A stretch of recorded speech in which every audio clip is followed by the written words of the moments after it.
ওর তাহলে সময় পেলেন মেয়েদের দেখতে আসার? এই ইয়াকুবটাকে নিয়ে আর পারি না। কি হয়েছে আব্বাজান? আবারও কি ইস্তার মন্দিরের ধর্মগুরুরা অভিযোগ করেছেন? তার মানে ফারদানের এইসব দাঙ্গা হাঙ্গামা ধর্মগুরুদের ষড়যন্ত্র। ইয়াকুব এগুলোর সঙ্গে জড়িত নয়, তাই তো? আব্বাজান, আপনি খুব ভালো করেই জানেন ইয়াকুব রেসালাত আর নিজের কাজ ছাড়া অন্য কিছুই করে না। কয়েক হাজার বছরের প্রচলিত ইস্তার মন্দিরের সঙ্গে তার কি কাজ?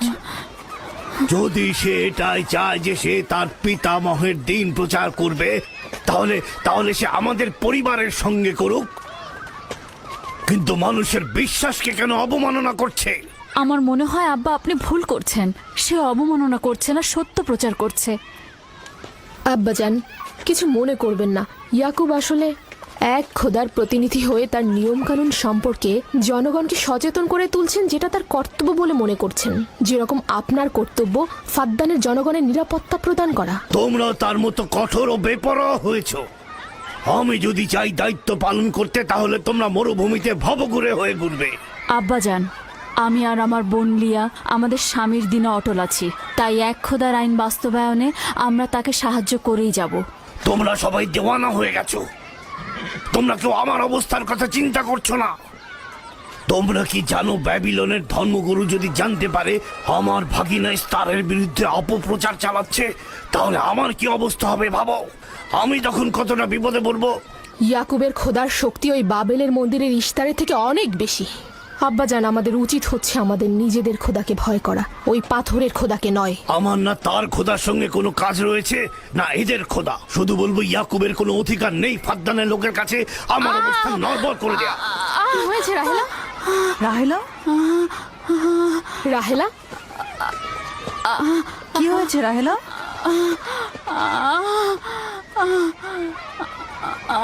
রাহেলা, রাহেলা, কি হলো তোমার?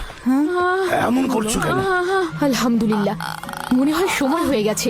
যাও, ধাত্রীকে খবর পাঠাও। আচ্ছা আচ্ছা, যাও। চলো আমরা সবাই মিলে ওকে ঘরে নিয়ে যাই। হ্যাঁ চলো চলো। চলো ঘরে নিয়ে এই যে, যাই ওকে। আস্তে। আস্তে। পলাশ, বলুন জনাব। যাও তুমি মরুভূমিতে যাও, ইয়াকুবকে বলো এখনই যেন চলে আসে। খুবই দ্রুত যাও। জি আচ্ছা। আমার ঘোড়াটা নিয়ে যাও।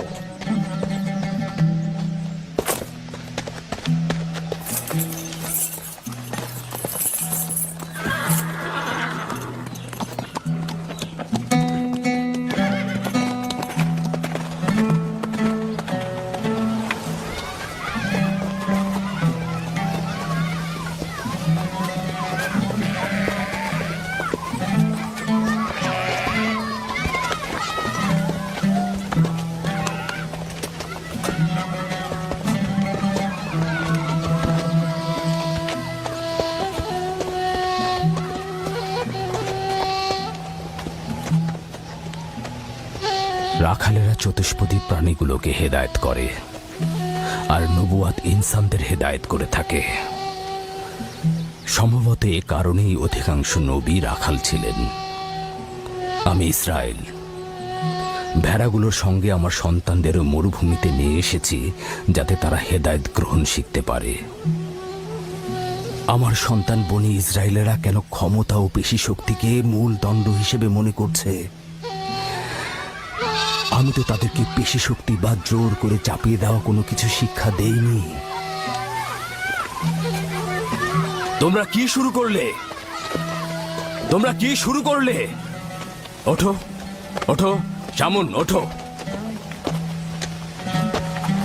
আমার উত্তরাধিকারী ও পরিবারের প্রধান সেই হবে যে খোদাকে সবচাইতে বেশি ভালোবাসবে। ইব্রাহিম ও ইসহাক ছিলেন সর্বোৎকৃষ্ট। তার মানে এই নয় যে তারা অধিক শক্তিশালী ছিলেন।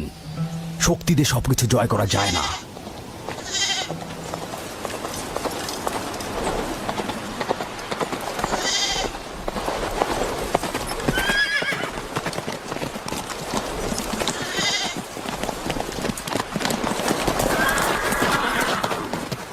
কি হয়েছে ফারাজ?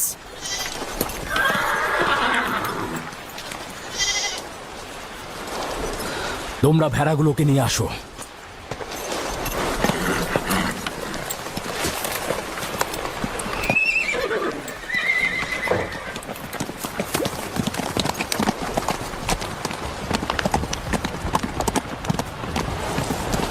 কিছু কি হয়েছে? আব্বাজান কোথায় গেলেন?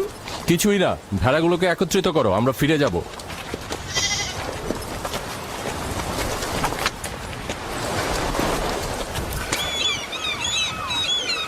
বেল হ্যাঁ, রাহেল তো তোমার সতীন। রাহেলের সঙ্গে তোমার অনেক ভালো সম্পর্ক দেখছি। ওই সন্তান না থাকায় ভালো সম্পর্কটা ছিল। রাহেলের সাথে ভালো সম্পর্ক ছিল, ওই ইয়াকুবের সাথেও ভালো সম্পর্কটা ছিল। আমার সন্তান নেই, তার সন্তান হচ্ছে, ভালো সম্পর্কটা থাকে কি করে? এমন ভাবে বলছো কেন? রাহেল আর ইয়াকুব তো ইনসান হিসেবে খুবই ভালো। হ্যাঁ, কিন্তু ইয়াকুব তো রাহেলকে অনেক বেশি ভালোবাসে। আর যেহেতু এখন তার সন্তান হচ্ছে, তার স্থান তো সব স্ত্রীর থেকে উপরেই হবে, তাই না? ইয়াকুবের কয়টা স্ত্রী? 4 জন, আমি, লিয়া, জুলফা ও রাহেলা। এই বাদ দাও তো এসব, তাড়াতাড়ি চলো, না হলে শব্দ শেষে আবার আমার ঘাড়েই পড়বে। আরে আমি তো জানি ইয়াকুব বড় ন্যায়পরায়ণ আর মেহেরবান। সকল হিংসা ভুলে একটু ভালোবাসাটাকে বাড়াও, দেখবে সেও তোমাকে খুব ভালোবাসবে। আর ও তো খুব ভালো মানুষ। জনাবে আলী লাবান, আপনার ওপর শান্তি বর্ষিত হোক।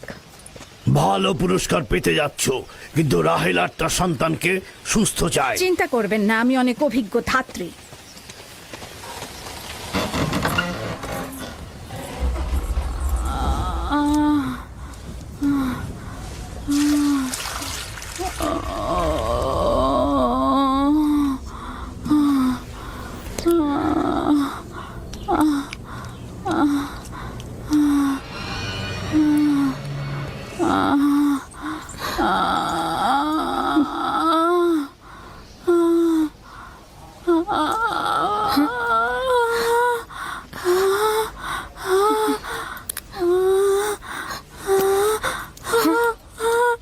চিন্তা করো না, সব ঠিক হয়ে যাবে, খোদা মহান।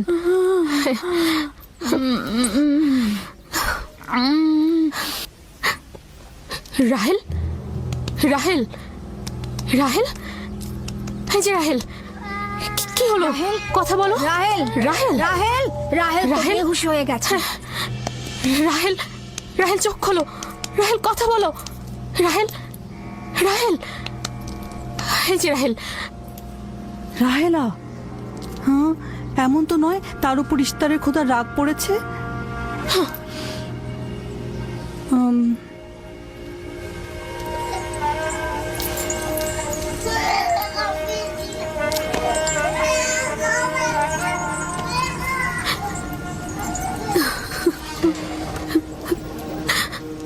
ওকে রাখো।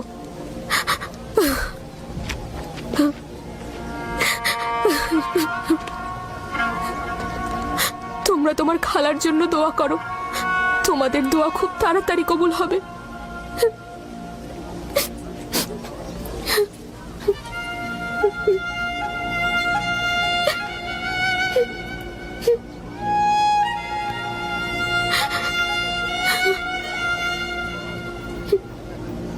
তোমরা কাজ করছো না কেন?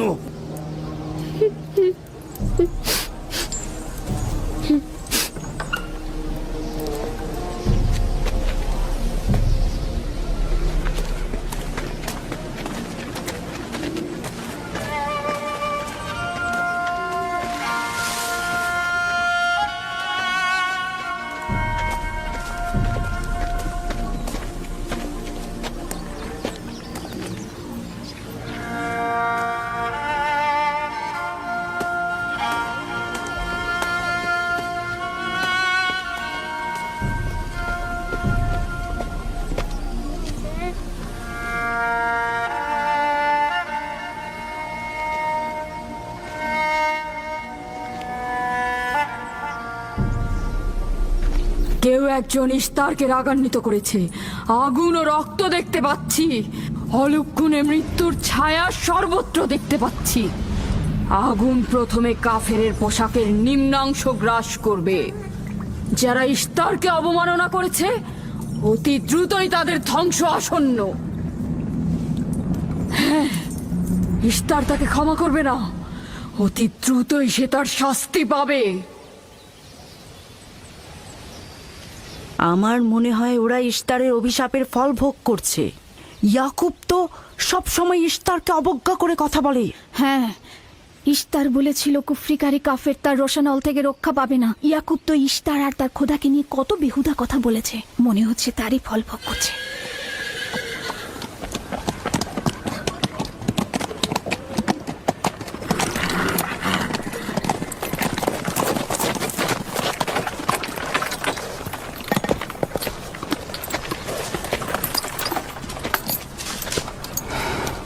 রাহেলের অবস্থা কেমন? আমি কিছু বলতে পারছি না।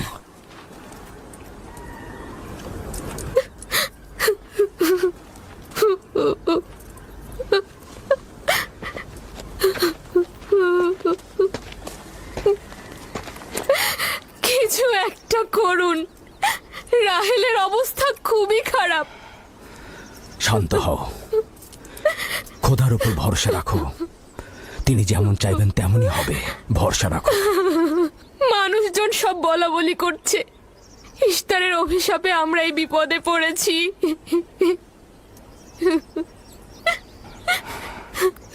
খুব ভালো, এবার দেখা যাক রাহেল ও তার সন্তানের খোদা সবচাইতে বেশি শক্তিশালী নাকি ওই ইশতারের খোদা। খোদা রহম করো। তোমরা রাহেলের দিকে লক্ষ্য রেখো, আমি একটু আসছি। কোথায় যাচ্ছেন?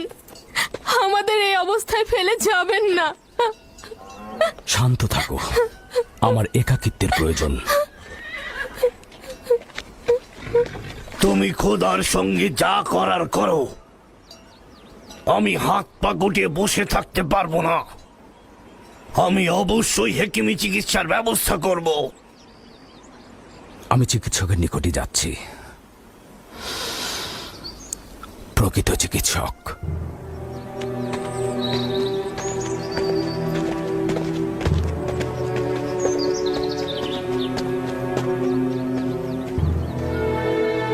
সে যেমন ফাদ্দানের লোকেদের বিপদের কারণ হয়েছে, তদ্রুপ আমার কন্যাদেরও বিপদের কারণ হয়েছে। জানি না ওর সঙ্গে কি করব।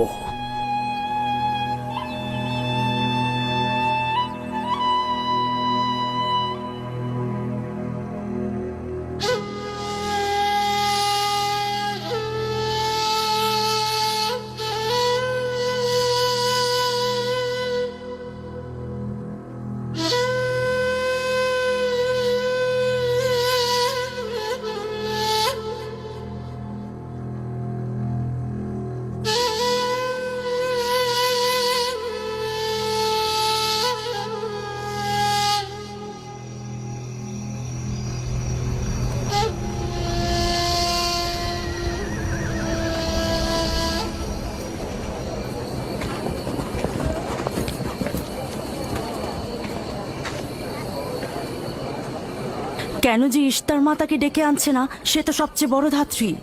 হ্যাঁ, তারা বলছি। জনাব লাবান, ইশতারের কাছে লোক পাঠান। ধাত্রী হিসেবে সে কিন্তু সবচাইতে ভালো।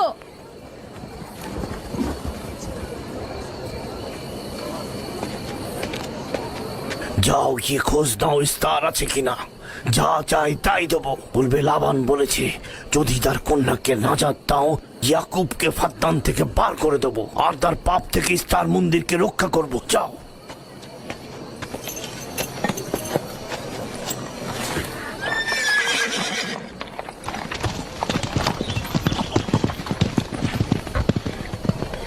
ইয়াকুব ইশতারের খোদাকে অপমান করেছে। ইশতারকে অবমাননা করার শাস্তি এইরকমই হয়।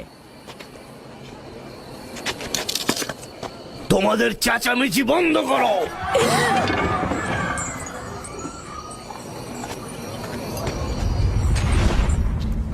ইয়াকুবকে বলো কেন সে তার খোদার কাছে সাহায্য চাচ্ছে না। আমি যদি তার জায়গায় থাকতাম তবে অবশ্যই এ সময় আমার খোদাকে ভুলে যেতাম না। আমাকে পাঠিয়েছেন জনাব লাবান। তিনি কথা দিয়েছেন তার কন্যাকে যদি নাজাত দিতে পারেন, ইয়াকুবকে ফাদ্দান থেকে বের করে দেওয়া হবে। আমার দৃষ্টিতে এটা সর্বোত্তম সময় ফাদ্দানবাসীকে মহান ইশতারের কুদরত সম্পর্কে জানিয়ে দেবার এবং তার শক্তিমত্তা সম্পর্কে বুঝিয়ে দেবার এটাই উৎকৃষ্ট সময়। যদি রাহেলাকে বাঁচাতে পারো তাহলে তোমাদের উপর ফাদ্দানবাসীর ঈমান বৃদ্ধি পাবে। এখানে স্বর্ণরৌপ্যের ভান্ডার হবে। রাহেলের মৃত্যুও একই পরিণাম নিয়ে আসবে। বাদ দাও, মরে যাক। খুব ভালো, যাও এই কথাই গিয়ে বলো। রাহেলের মৃত্যু ইশতারের অভিশাপের ফল।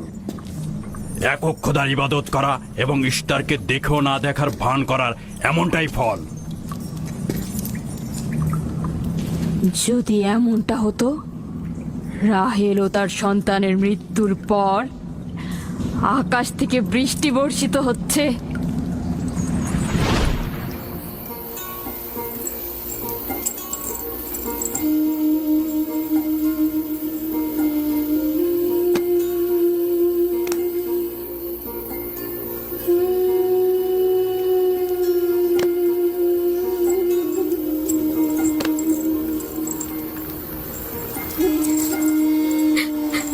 রাহেল, রাহেলা, রাহেলা, তুমি শুনতে পাচ্ছ? এই যে, রাহেল, কি করছো এসব? আরে ধোঁয়া দিয়ে জ্ঞান ফেরাতে হবে, তাহলে মা বাচ্চা মারা পড়বে। এই ধোঁয়া তাকে মেরে ফেলবে, সুস্থ করবে না।